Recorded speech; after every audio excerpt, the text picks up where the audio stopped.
From LinkedIn News, I'm Leah Smart, host of Everyday Better, an award-winning podcast dedicated to personal development. Join me every week for captivating stories and research to find more fulfillment in your work and personal life. Listen to Everyday Better on the LinkedIn Podcast Network, Apple Podcasts, or wherever you get your podcasts.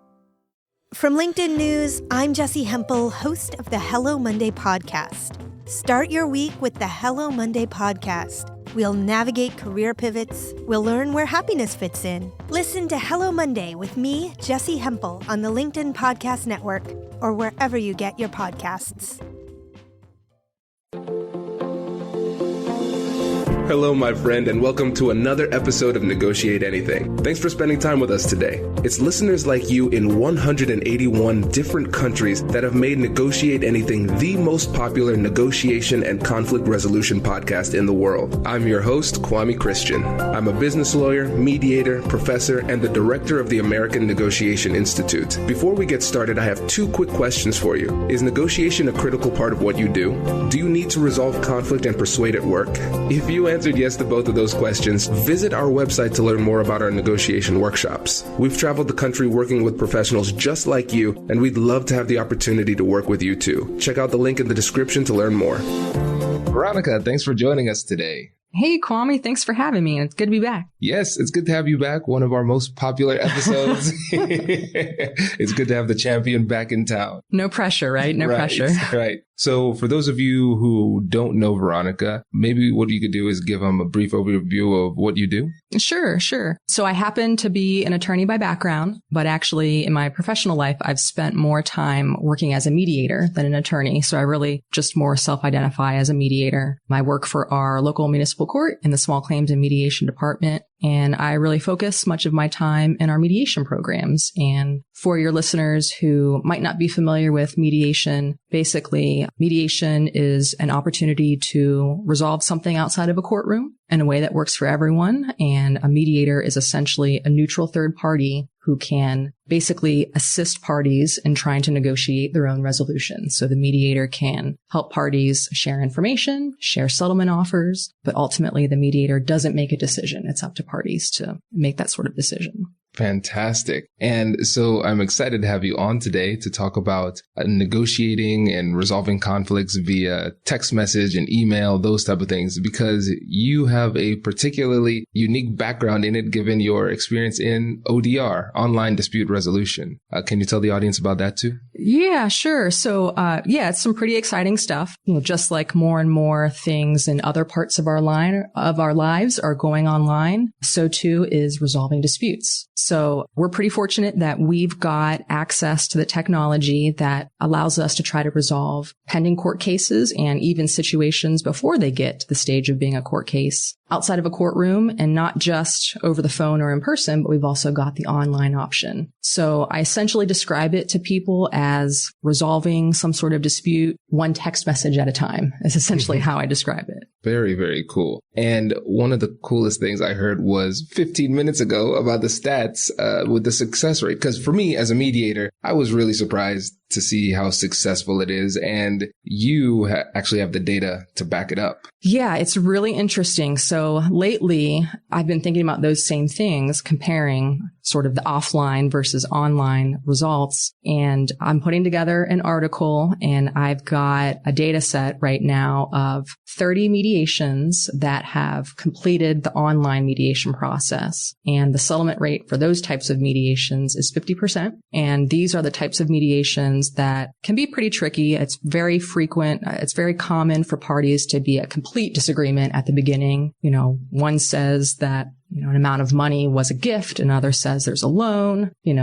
Parties may have multiple issues to discuss. So they can be pretty tricky for a mediator. I know you've done many of those, Kwame. And when I compare that data set of 30 mediations online with a 50% settlement rate to the offline ones that we've done, so the telephone or in person, for the same types of issues, I took a random sample of 30 of those and the settlement rate was only 37%. Sure, it's a smaller sample size. It remains to be seen. Will that trend continue? Will we continue to see a higher settlement rate for the online ones as compared to the offline ones? that remains to be seen, but it's really encouraging so far. And in fact, I'll tell you, there have been, a few occasions where I've mediated some of those issues online, and I thought to myself, I don't really think this one is going to work out. And then a few days later, all of a sudden, settlement is reached. And so I think there is something to the online environment that I think is impacting those results. So I'm excited with the results so far, and, excited to see what's going to happen for the future of it.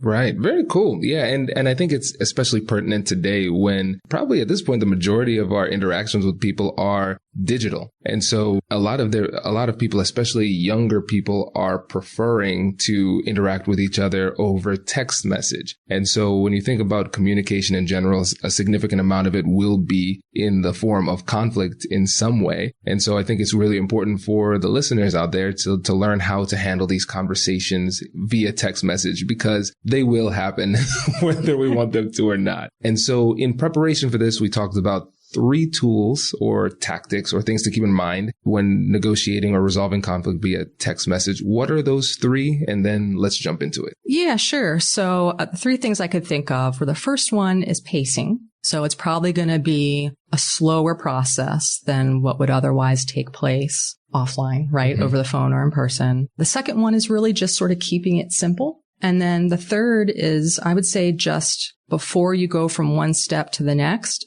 confirm that you're understanding where you're at. So yeah, I think those are the 3 keys that I've really noticed as to what matters when you're in a digital environment versus, I guess, real time. Perfect. Good deal. So yeah, let's start off with pacing. When it comes to pacing, we know now is going to be slower than most of these conversations. How do you manage that? What changes in the way that you approach the conversation? So I would say that's where pacing and keeping it simple really go hand in hand. So when I'm working with parties in our online mediations, and I think this could be applicable to your listeners in digital negotiations, I ask one question at a time and one issue at a time. So I wait till I get a response from the party to that one question, or I wait till I get a piece of information before moving on. Versus if I compare to when I'm over the phone or in a room with someone, I might ask multiple things all at once and then get those answers, and I can clarify really quickly right then and there. But because it's digital, and at least in our circumstances, it's all asynchronous, I think that's what necessitates the slower pace. So in terms of what that might look like for your listeners, like I'll just share sort of our stats. I mean, the average number of days that someone has been in our online mediations is 77 days. Oh my gosh. Right? That's a super long time. Now, I'm not saying you're going to negotiate something for 77 days. It probably just varies based on the environment. But that's just what it is for our mediations versus the ones that are offline are, 1-2 hour session. So that's just something to think about, considering your context, whatever it is, whatever sort of situation, it might be slower and you might need to do kind of more piecemeal than what you would otherwise do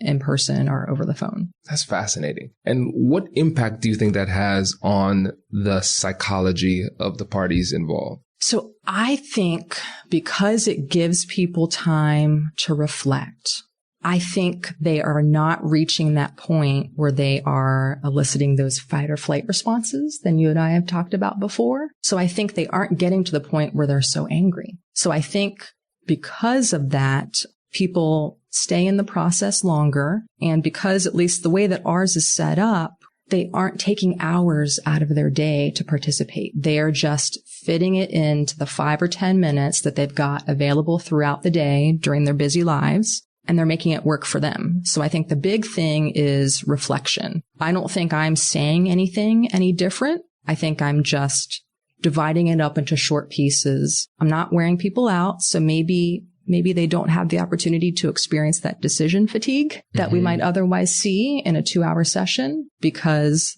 they're not wearing themselves out. And I don't have to spend time getting people back on track because they're not really getting angry. So I think because they're not getting angry, they're sticking with the process. And then also, you and I know we talk about all these various books, and I read in one book recently you need positive emotions to sort of elicit, I think they call it the broaden and build theory, to help people be creative. And so my theory after looking through these online mediations is because people aren't becoming angry, they are more creative. And I think that's why I'm seeing some of the more creative solutions take place online versus over the phone or in person in 1-2 hour session. I love that. Yes. And I agree completely. It makes so much sense because whenever you think about the amygdala and the limbic system, the responses happen very quickly. If you are in the jungle and a tiger approaches, you don't sit and think about whether or not you should run. Right. It happens really fast. And so when you're in a difficult conversation and you have that limbic response, you say something that you regret very quickly. And so with this process, it slows it down because you can't have that level of sustained anger for 77 days. Right. And so for the listeners out there, your conflicts probably won't last 77 days via text. Hopefully not, right? Right. But if you spread it out, you have that benefit because you're not in that emotional state. And like you said, when it comes to your ability to think creatively, that comes from having a positive mindset. The limbic response forces you to get tunnel vision. You can only focus on what's right in front of you, the threat that you see. But if you have a more positive mindset, you can be more creative and think thoroughly. And we know too, I think you and I have talked about this before. I mean, when folks are angry, they're less able to perceive risk. Mm-hmm. So I think that's also part of it. Does your company invest in professional development training? If you believe that your team would benefit from a negotiation workshop, all you need to do is go to our website, fill out the workshop request form, and then we'll set up a time to chat. These workshops are completely customizable, and we've done them all around the country. Negotiation and conflict resolution skills are beneficial across all professions, but they're especially useful in procurement, purchasing, sales, sourcing, and contract management. Our calendar is filling up quickly, and we even have some workshops scheduled for next year. If you think you might want one, I'd suggest reaching out soon so you don't miss out. Check out the link in the description to learn more. And hey you, I'm Andrew Seaman. Do you want a new job? Or do you want to move forward in your career? Well, you should listen to my weekly show called Get Hired with Andrew Seaman. We talk about it all, and it's waiting for you, yes you, wherever you get your podcasts. Brace the rudders! Raise the sails! Raise the sails! Captain, an unidentified ship is approaching. Over. Roger. Wait, is that an enterprise sales solution? Reach sales professionals, not professional sailors. With LinkedIn ads, you can target the right people by industry, job title, and more. We'll even give you a $100 credit on your next campaign. Get started today at linkedin.com/marketer. Terms and conditions apply. now, back to the show. And another thing I wanted to talk about was the decision fatigue, because I think that's important. I can't remember specifically what the amount of time was, but in general, people can stay laser focused on something for approximately 90 minutes. Wow. Before they start to fade. And so if we are at a point where we're at the 2-hour session, people are just they're going to tap out. They're going to want to quit just to end this thing. Right. And when you think also about the studies that were done, I think it was in Israel with judges that were deciding whether or not people were going to go on parole. What they found was at the beginning of the morning, a lot of people were getting the ability to go on parole. Then towards the end of the morning, judges were saying no. And then in the early afternoon, they were saying, all right, yes, you can go on parole at a higher level. Then towards the end of the afternoon, it was no. And so the reason was their brains were getting tired. They were hungry and they needed a rest. And so when you are tired or fatigued, like decision fatigue, like you said, you're going to go with the safest answer, the quickest answer. And that's going to be no. And so when we're in these mediations, when they start to fade, they're just going to say no and leave. But here, since it's a more drawn out process, they're not getting fatigued. So they can actually stay in the conversation for a longer period of time. Right. And it's just short bursts. And I think because it's so convenient, people are just fitting it into their lives in between, a few minutes here and there. And the interesting thing, and I really should point out in terms of the average number of days, the 77 days, that sounds like a super huge long amount of time. And it is. But the thing is, we're not hearing from folks every single day. Like there may be gaps of time. Sometimes it's a few weeks at a time. Sometimes it's a couple days. And likewise, from my standpoint as the mediator, I'm not necessarily able to respond the instant that someone posts something because we've got other mediations going on. So there's some delay on both sides. So I think it's helpful that, both the parties and myself as the mediator, I'm not fatigued, Yeah. So I have the ability to go back over, read through previous messages that have been sent, think through more about what I want my response to be, just like they have that same opportunity. I love that. That's really cool. All right. Let's move on to number 2. We have keep it simple. So what do you mean by that? Yeah. So when we first implemented online mediation, I had the tendency to ask multiple questions at once or make multiple statements. And then I would get a response that would say something like yes or no or something really brief. And then I'd have to go back and say, oh, wait, what did you say yes to? Right. So that's where I learned, okay, I've got to ask one question at a time or share one piece of information at a time and wait for a response. So that's what I mean by keeping it simple. And I think I might be mispronouncing the principle, but I think, is it called the Pareto principle in economics? Yeah. Yep. Okay. Where, 80% of the results comes from 20% of the effort. And I think that's what I have really seen online. For example, I probably spend far less time asking devil's advocate type questions. So, Kwame, from doing mediation training, one of the techniques that they teach mediators is when parties are reaching impasse to ask some devil's advocate type questions. So ask, what's your best alternative to a negotiated agreement? What's your worst alternative to a negotiated agreement? I probably get to that point quicker in person or over the phone. And, as I think back and reflect on these 30 mediations that I've done online, I have done that so much less.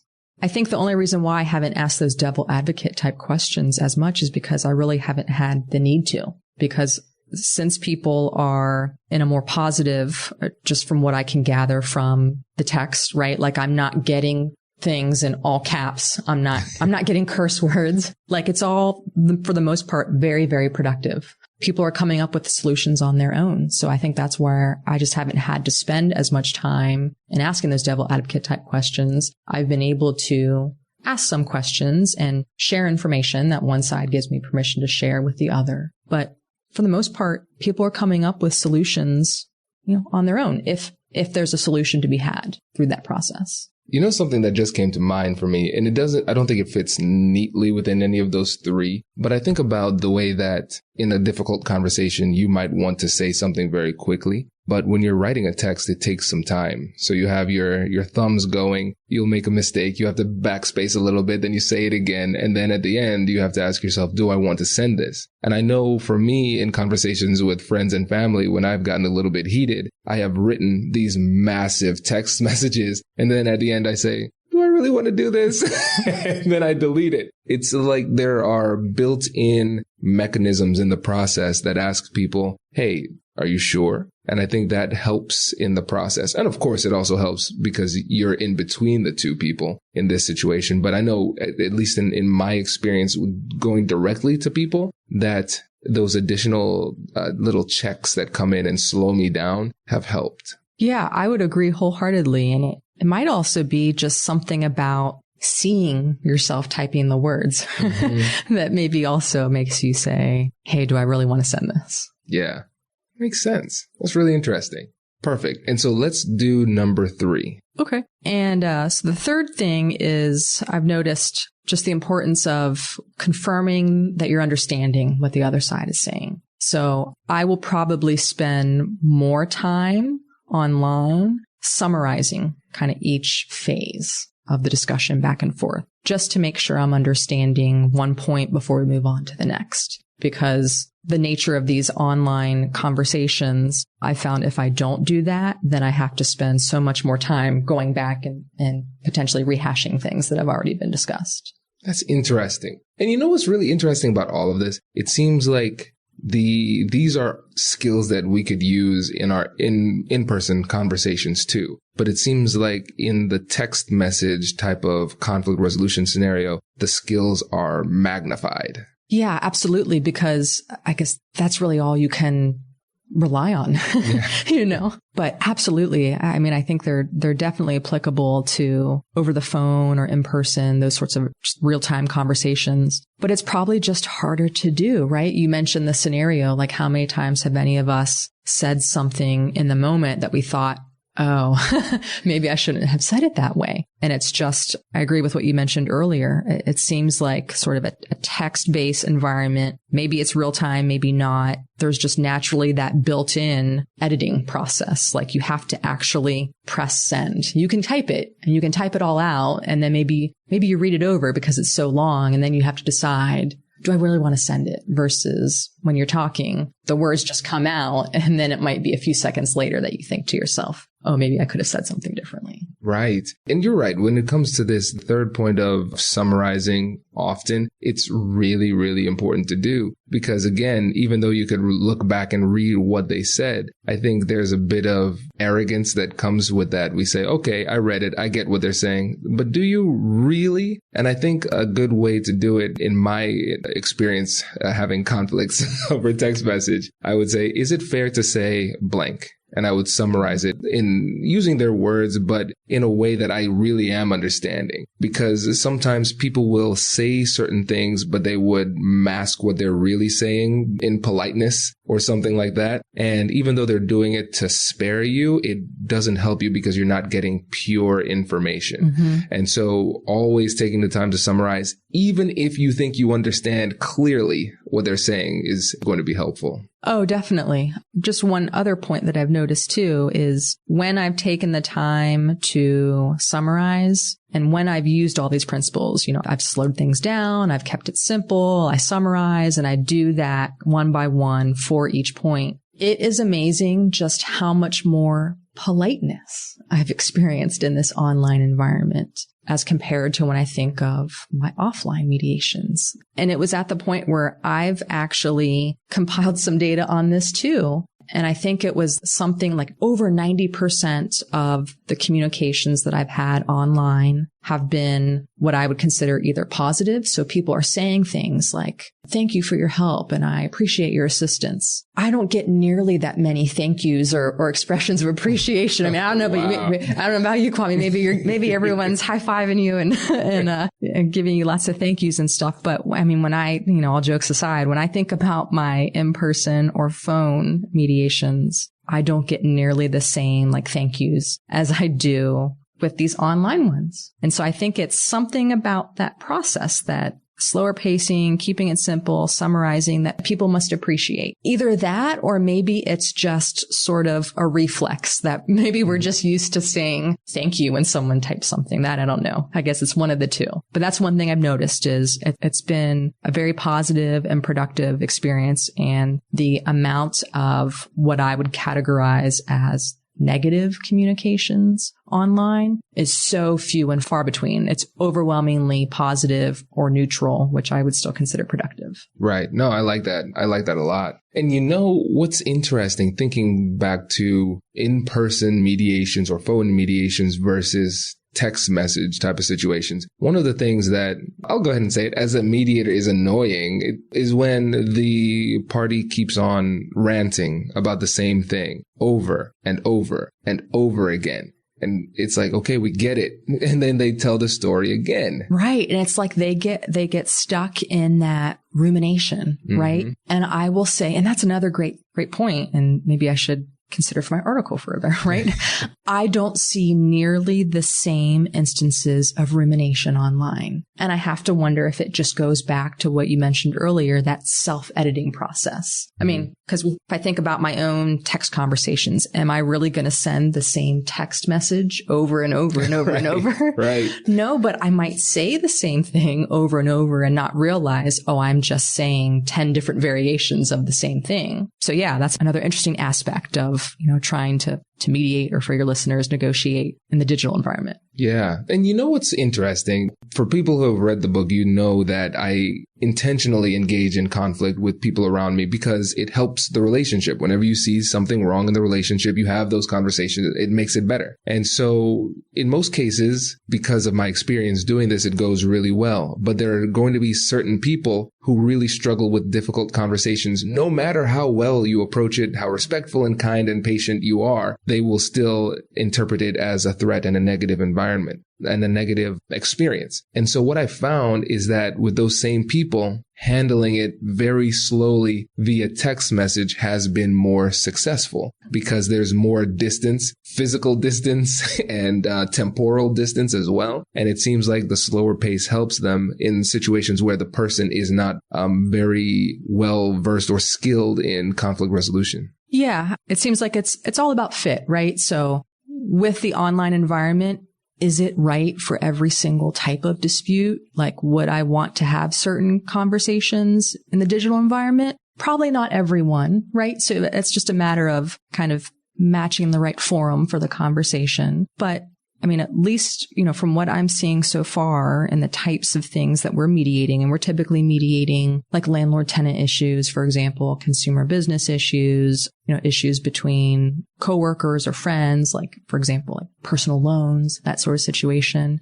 Those seem to be working out. Individuals and participants who are choosing this environment, it seems to be a positive experience so far. But yeah, as with most things in life, it's a matter of finding the right fit. Exactly. And I think that's one of the most important takeaways for the listeners today is to realize that there are multiple options for these difficult conversations. And this might be an alternative that works better given the circumstances or the individual on the other side. And oftentimes these conversations are thrust upon us. We get these texts. It's like, oh, well, I guess we're having this. Right. And I think as you mentioned when we were chatting, but before we started recording, if we think about our conversations, I mean, how many of them take place either via text or over email? Like, for example, I use my phone all the time, but I rarely use it to make phone calls, right?